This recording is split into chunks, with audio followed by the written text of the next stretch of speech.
The hum of celebration buzzed just beyond the double doors, laughter, champagne flutes chimming, the string quartet's gentle prelude blending into the murmur of anticipation. But out here, in the dimly lit hallway beside the fire exit, none of that warmth reached me. My heels clicked against the polished marble floor as I stood frozen in place, staring at the white folding chair wedged between the restroom corridor and the service cart return. A small, crumpled tent card sat on the round side table beside the chair. It read in looping cursive, "Overflow, guest, not even my name. Not Bridget, sister of the bride, not the woman who had answered every late-night call, who had kept the wedding fund alive when our parents said, 'You know how tight things are this year.' I'd even driven Melissa to 3 separate boutique fittings. Waded through 2 meltdowns. Stitched her veil myself when the custom one didn't arrive on time. And now, I was seated outside the celebration. In a hallway. As I looked through the open crack in the ballroom door, I saw my parents laughing at table 1. My cousins sipping white wine in satin gowns at tables 3 and 4. Even our high school neighbor, Mrs. Mendel, had a better seat, right near the chocolate fountain. But me. I was hallway decor. I could smell the cleaning chemicals wafting from the mop closet, and hear the servers whispering about how many plates were left. A part of me wanted to believe it was a mistake. That Melissa hadn't meant it. That someone had bungled the seating chart. But that illusion shattered when the maid of honor walked past and gave me a tight-lipped smile. "You're here," she said, her voice just a little too smug. Then she vanished into the ballroom, the door clicking softly behind her. The humiliation settled on me like dust, quiet, invisible to everyone but me. My throat tightened. But I didn't cry. I never cried in public. I stood there a moment longer, hearing the announcement echo from the ballroom, "Let's welcome the bride and groom." Applause erupted. Camera flashes burst behind the frosted glass windows. But I turned away. I didn't belong in that room. Not anymore. I took out my phone. No one had texted, no one had noticed, so I opened my banking app and disabled the final payment authorization for the reception venue. Then I walked, heels clicking with eerie calm, through the side door and out into the evening air, leaving my family, my silence, and the carefully constructed illusion behind me.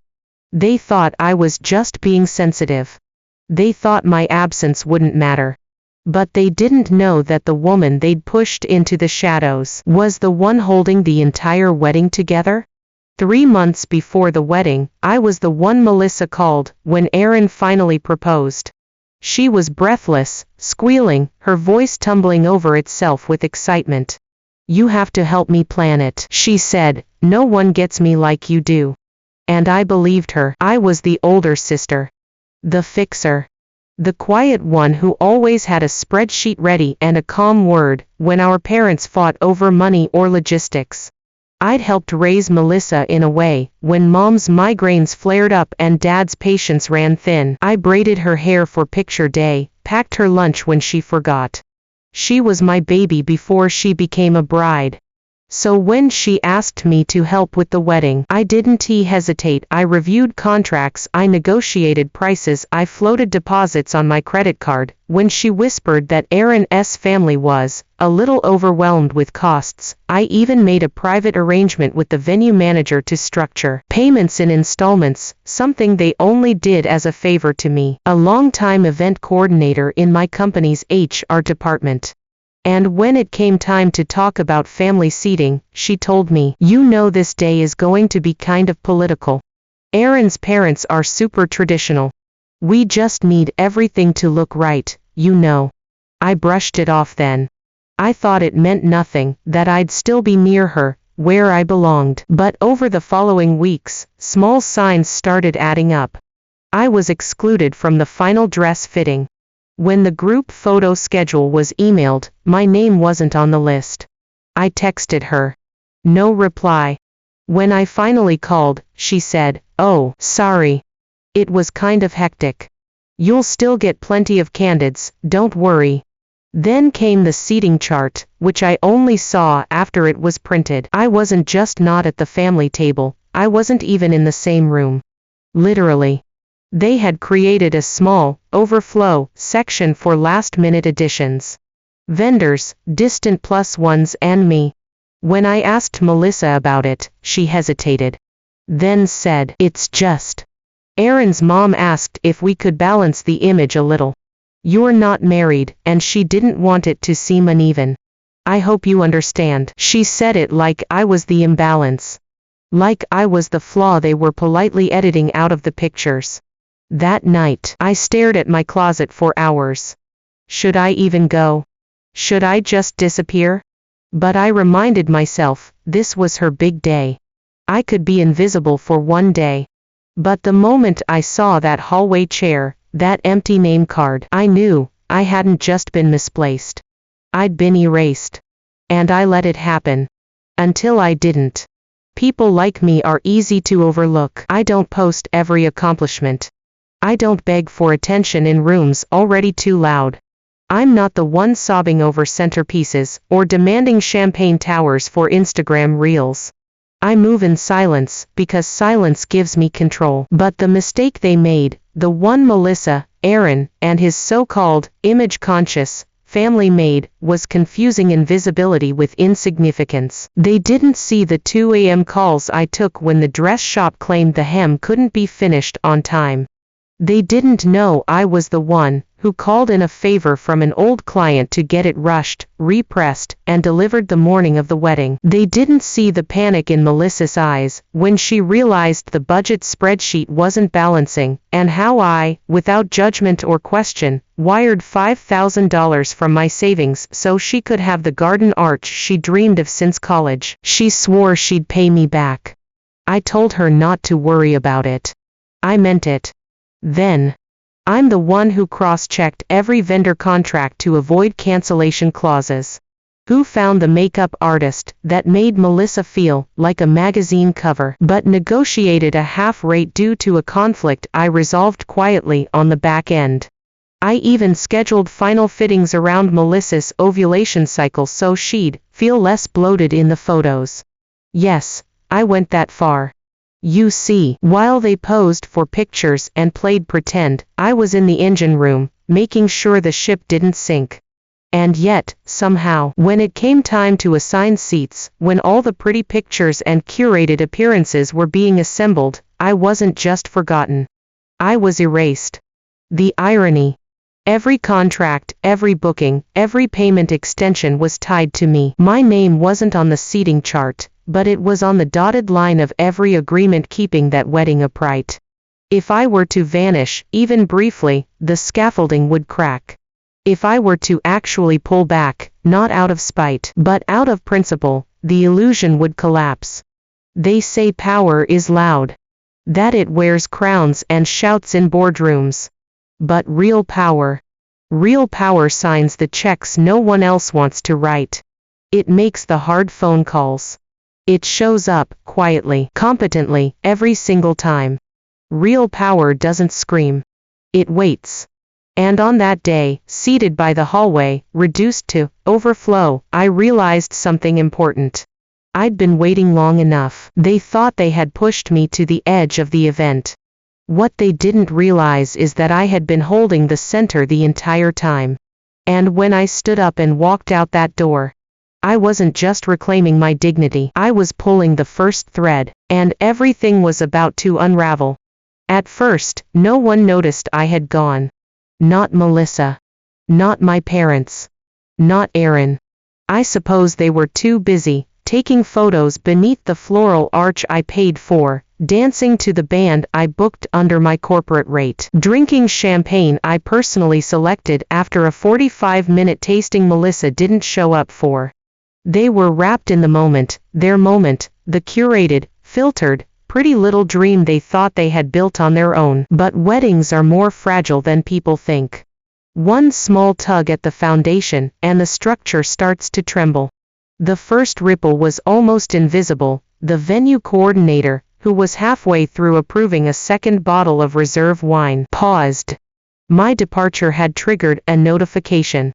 The automated alert flagged the halted authorization for the remaining payment balance, nearly 30% of the final invoice.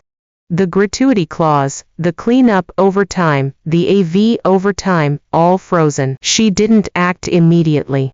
But she noticed. Then came the band's manager. He received a push notification at 5:37 p.m. that the supplemental lighting order was now pending release. ID negotiated a sweetheart deal through a vendor ID known for 6 years, but I also built in contingencies. If I left, my contacts did too.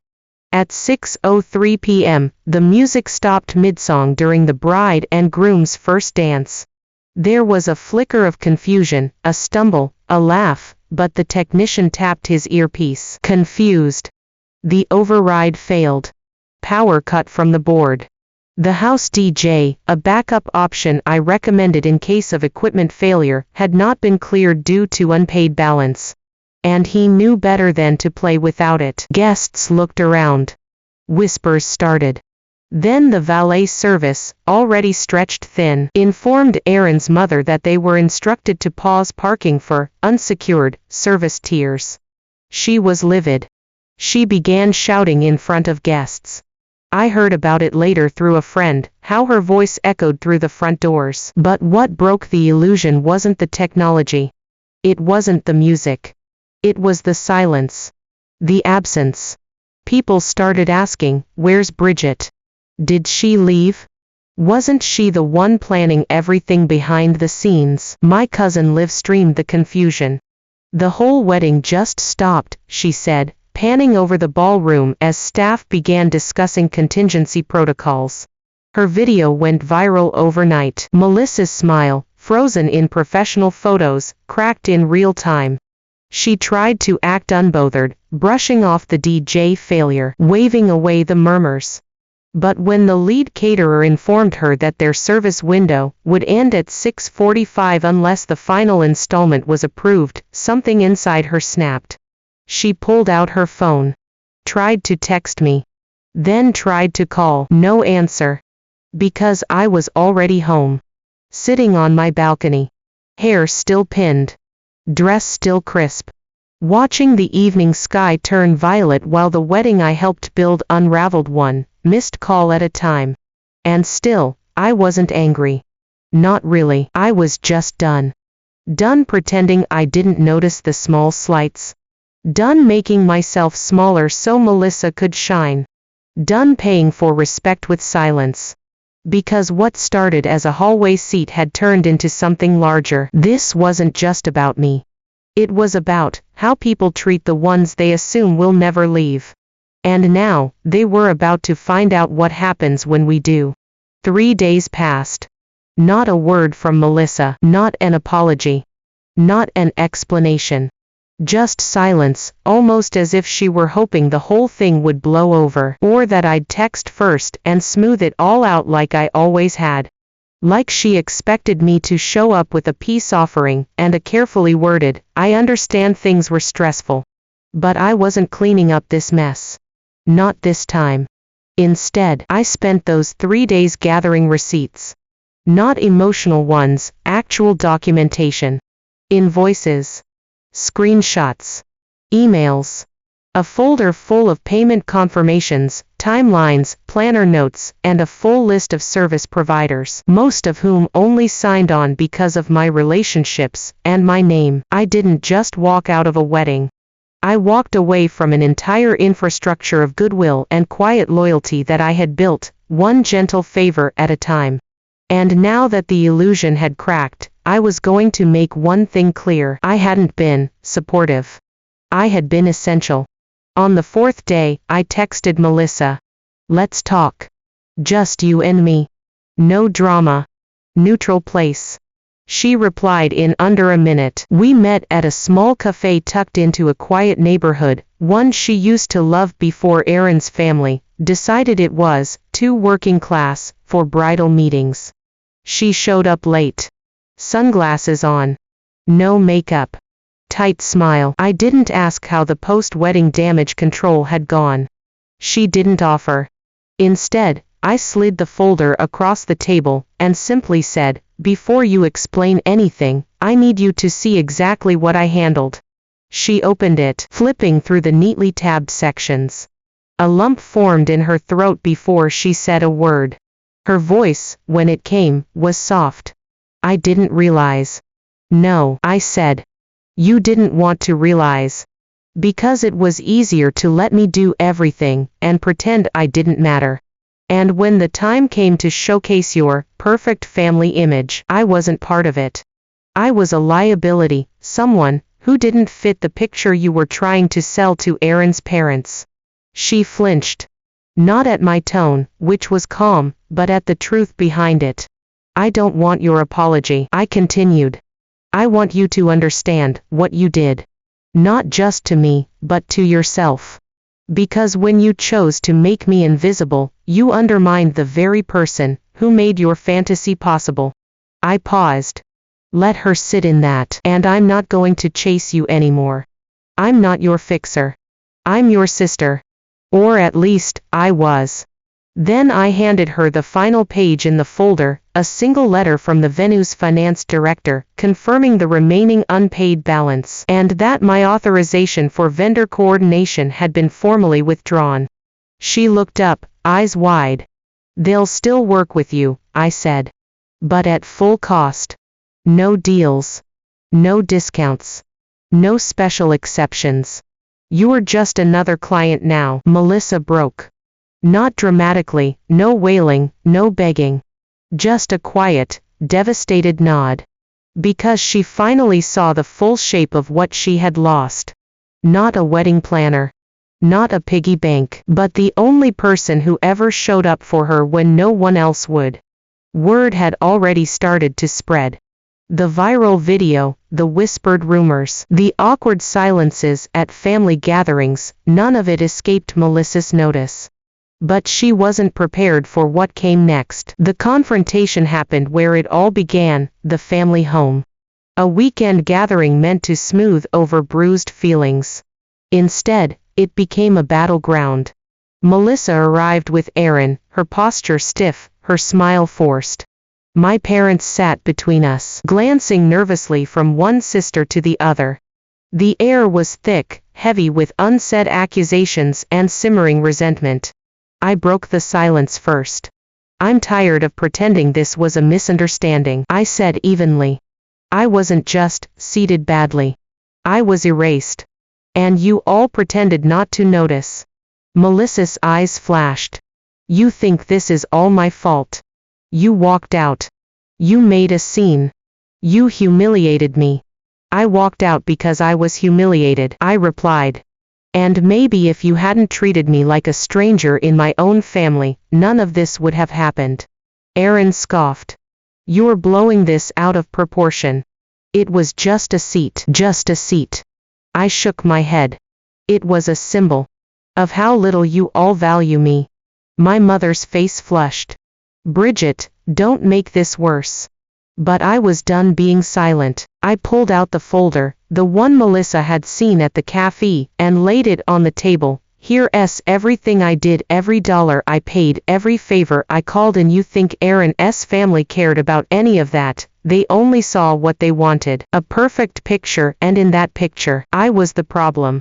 Melissa looked down, tears threatening. I didn't want to hurt you. But you did, I said softly. And I'm done letting you. The room fell silent, the weight of truth settling over us all. Aaron's arrogance cracked for the first time. Maybe we underestimated you, he muttered. Yes, I said. And that was your mistake. Weeks passed, but the fallout didn't fade. Instead, everything shifted. Melissa's carefully constructed world began to crack. The venue manager called me directly, thanking me for stepping in when the wedding payments stalled. They offered me a permanent partnership discount, recognizing my professionalism and commitment. The florist, the band, even the caterers started reaching out, not to Melissa, but to me. At a local charity gala I helped organize, Melissa stood before a crowd and, unexpectedly, spoke my name. Without my sister Bridget, she said, voice wavering, this day, and so many of my dreams, would not have been possible. I was blind to how much she sacrificed, and I am sorry." Applause echoed. But it wasn't for her, it was for me. For the sister who chose patience over pride, strength over anger, and silence over self-destruction. And then came the twist no one saw coming. Aaron's family tried to salvage their image by publicly denouncing me, calling me vindictive and manipulative. But one quick check revealed that Aaron's father had quietly wired money to my account months before, under the guise of family assistance. He hadn't expected me to find the transaction, or to reveal it to Melissa. That revelation shattered the facade of their perfect image, exposing their hypocrisy and greed.